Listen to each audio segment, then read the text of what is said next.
आपका हमारे चैनल धार्मिक ज्ञान में स्वागत है। हमारे नए वीडियो देखने के लिए सब्सक्राइब बटन और बेल आइकॉन पर क्लिक करें। नमस्कार। आज के मेरे वीडियो का विषय है उर्वशी ने क्यों दिया अर्जुन को नपुंसक होने का श्राप।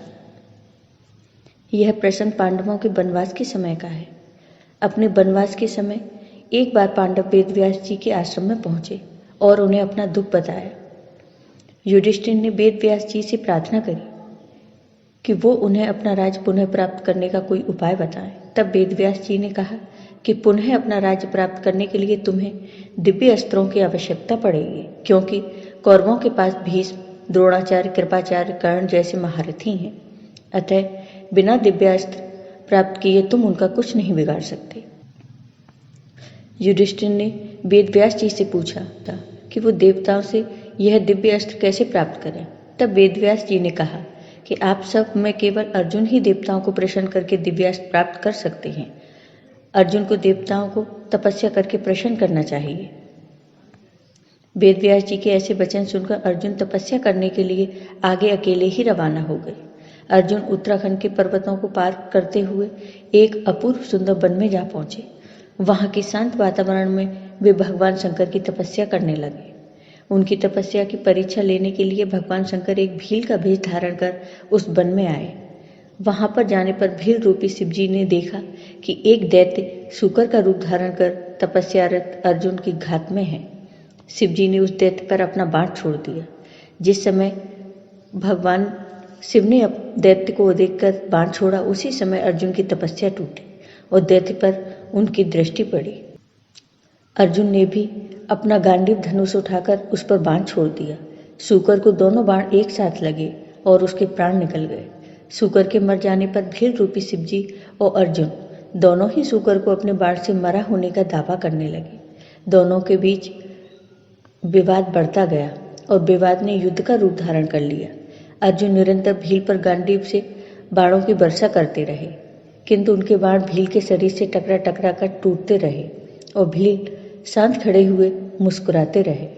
अंत में उनकी तरकस से सारे बाण समाप्त हो गए। इस पर अर्जुन ने भील पर अपनी तलवार से आक्रमण किया। अर्जुन की तलवार भी भील के शरीर से टकराकर दो टुकड़े हो गई। अब अर्जुन क्रोधित होकर भील से मल्ल युद्ध करने लगे। मल्ल युद्ध में भी अर्जुन भील के प्रहार से मूर्छित हो गए। थोड़ी देर पश्चात जब अर्जुन की मूर्छा टूटी तो उन्होंने देखा कि भील अब भी वहां खड़ा मुस्कुरा रहा है।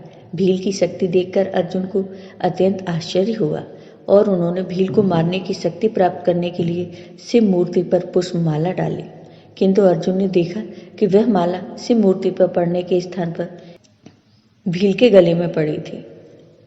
इससे अर्जुन समझ गए कि भगवान शंकर ही भील का रूप धारण करके वहां उपस्थित हुए हैं।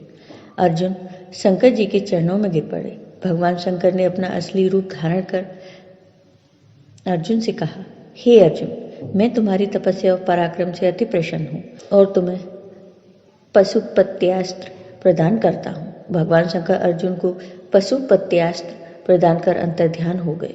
उसके पश्चात वहां पर वरुण, यम, कुबेर, गंधर्व और इंद्र अपने अपने वाहनों पर सवार होकर आ गए।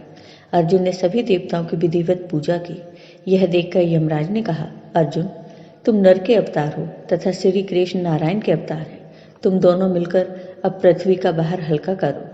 इस प्रकार सभी देवताओं ने अर्जुन को आशीर्वाद और विभिन्न प्रकार के दिव्य एवं अलौकिक अस्त्र शस्त्र प्रदान कर अपने अपने लोकों को चले गए। अर्जुन के पास से अपने लोक को वापस जाते समय देवराज इंद्र ने कहा, हे अर्जुन, अभी तुम्हें देवताओं के अनेक कार्य संपन्न करने हैं।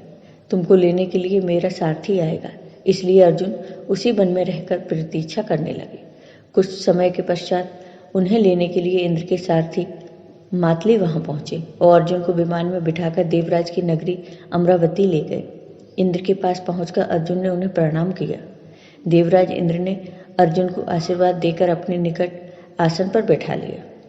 अमरावती में रहकर अर्जुन ने देवताओं को प्राप्त हुए दिव्य और अलौकिक अस्त्र शस्त्रों की प्रयोग विधि सीखी और उन अस्त्र शस्त्रों को चलाने का अभ्यास करके उन पर महारत प्राप्त कर ली। फिर एक दिन इंद्र अर्जुन से बोले, वत्स, तुम चित्रसेन नामक गंधर्व से संगीत और नृत्य की कला सीख लो। चित्रसेन ने इंद्र का आदेश पाकर अर्जुन को संगीत और नृत्य की कला में निपुण कर दिया। एक दिन जब चित्रसेन अर्जुन को संगीत और नृत्य की शिक्षा दे रहे थे, वहां पर इंद्र की अप्सरा उर्वशी आई और अर्जुन पर मोहित हो गई। अवसर पाकर उर्वशी ने अर्जुन से कहा, हे अर्जुन, आपको देखकर मेरी काम वासना जागृत हो गई है, अतः आप कृपया मेरे साथ विहार करके मेरी काम वासना को शांत करें। उर्वशी के वचन सुनकर अर्जुन बोले, हे देवी, हमारे पूर्वज ने आपसे विवाह करके हमारे वंश का गौरव बढ़ाया था, अतः पुरुवंश की जननी होने के नाते आप हमारी माता के तुल्य हैं। हे देवी, मैं आपको प्रणाम करता हूँ। अर्जुन की बातों से उर्वशी के मन में बड़ा क्षोभ उत्पन्न हुआ और उसने अर्जुन से कहा, तुमने नपुंसकों जैसे वचन कहे हैं, मैं तुम्हें श्राप देती हूँ कि तुम 1 वर्ष तक पुंसत्वहीन रहोगे। इतना कहकर उर्वशी वहां से चली गई।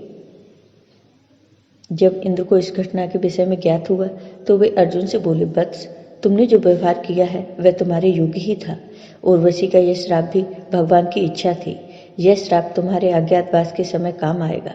अपने 1 वर्ष के अज्ञातवास के समय ही तुम पुंसत्वहीन रहोगे और अज्ञातवास पूर्ण होने पर तुम्हें पुनः पुंसत्व की प्राप्ति हो जाएगी। इस श्राप के कारण ही अर्जुन 1 वर्ष के अज्ञातवास के दौरान बृहन्नला बने। इस बृहन्नला के रूप में अर्जुन ने उत्तरा को 1 वर्ष नृत्य सिखाया।